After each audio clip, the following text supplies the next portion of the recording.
All right, it's time to consider some social questions that we'll be investigating in the course.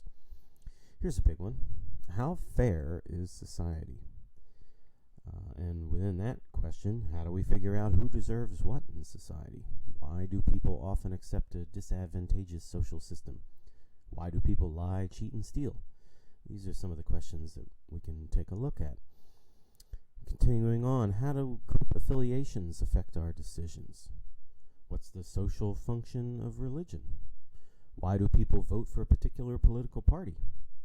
And how competent are we to govern ourselves? We'll take a look at some of these questions as we go through our social psychology unit.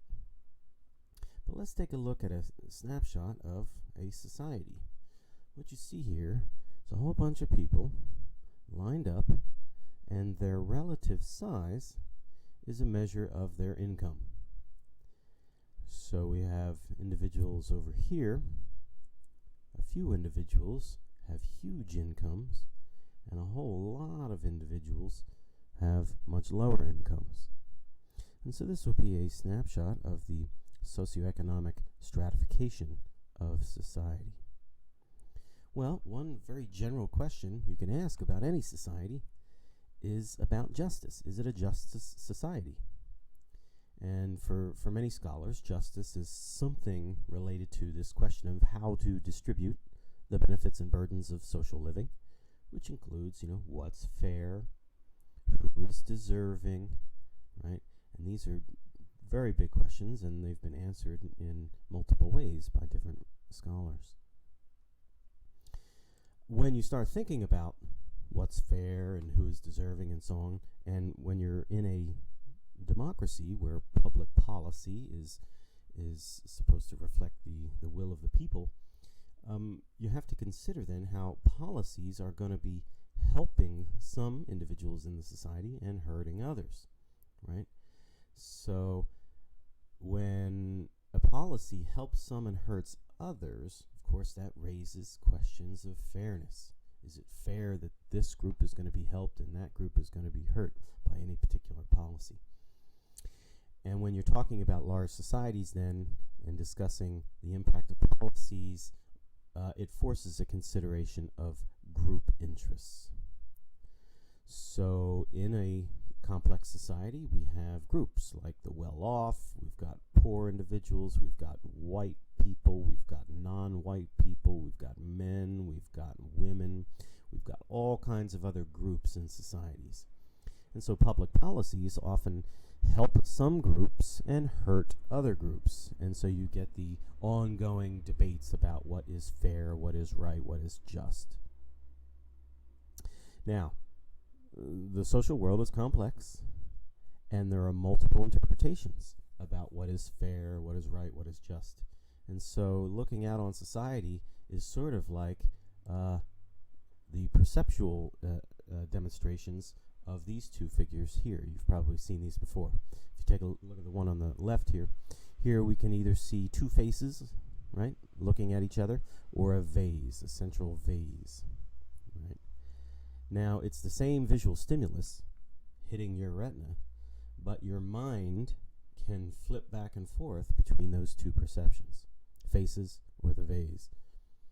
Over here, this one's called the Necker cube, and it too has two perceptions.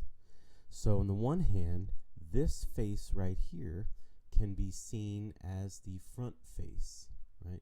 And in that case, the cube is sort of oriented upwards and to the right. On the other hand, this could be the front face, in which case the cube is sort of oriented downward and to the left. And if you just take a moment, you can try and flip back and forth between the two perceptions. You'll see an up cube, and then maybe it switches to the down cube. This is interesting to researchers who study consciousness, by the way, because here again we have one visual stimulus on the retina, but your perception can fluctuate between two distinct perceptions, and they seem to be competing with each other. You can't have both perceptions at the same time. And so researchers are interested in what's happening in the brain when we go from one perception to another. All the while, the visual stimulus is the same.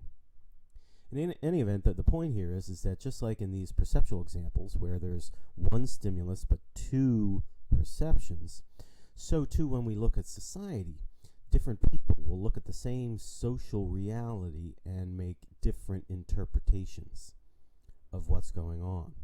Or they'll look at the same social facts and one person will say that's fair and another person will say that's not fair.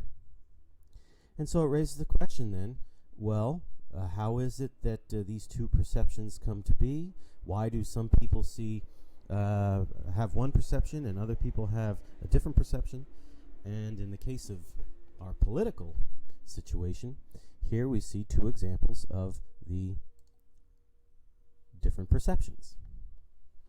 We have some people take a conservative view of politics, often associated with a sort of a small government principle, and others take what we'll call the liberal view of politics, associated with bigger government, we'll say here.